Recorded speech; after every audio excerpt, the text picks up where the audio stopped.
રાજકોટના કોઠારા વિસ્તારમાં રોડની સમસ્યાને લઈને સ્થાનિકોમાં ભારે રોષ જોવા મળ્યો।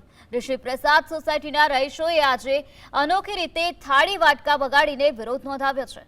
સ્થાનિકોનો આક્ષેપ છે કે છેલ્લા 2 વર્ષથી સોસાયટીના રસ્તા પર ડામરકામ કરવામાં આવ્યું નથી અને માત્ર કપચી તથા મેટલ પાથરી કામ ચલાવવામાં આવી રહ્યું છે।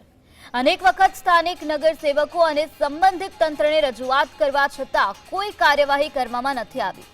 વરસાદી મોસમમાં રસ્તાની હાલત વધુ ખરાબ બનતા લોકોને ભારે મુશ્કેલીનો સામનો કરવો પડ્યો છે।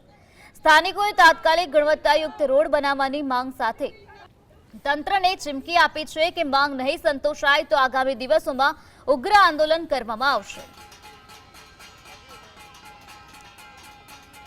સમસ્યા બધી છે, કેટલીક સમસ્યા તમને ગણાવી પણ તાત્કાલિક અમારે અત્યારે રોડની સમસ્યા છે। અમને તાત્કાલિક રોડ કરી દે, કોઈ અમને જવાબ આપતું નથી, બરોબર છે તો અમે કાયદેસરનો વેરો ભરીશું। કેમ સરકાર અમને જવાબ ન આપે? પુલ પાસ થઈ ગયો છે નદી, બરોબર છે, પુલ નથી કરતા। 3 વર્ષ પહેલા એક ભાઈ તણાઈને મરી ગયો હતો, બરોબર, તો સરકારને નથી દેખાતું? પાસ થઈ ગયો છે તો પુલ થતો નથી અને કોર્પોરેટર 5 મિનિટમાં આવીને એમ કહી દે કે રોડ તો અત્યારે બનશે જ નહીં, ડામર યુદ્ધના કારણે આપણને મળતો નથી। તો ડામર શું આપણા ભારતમાં નથી બનતો?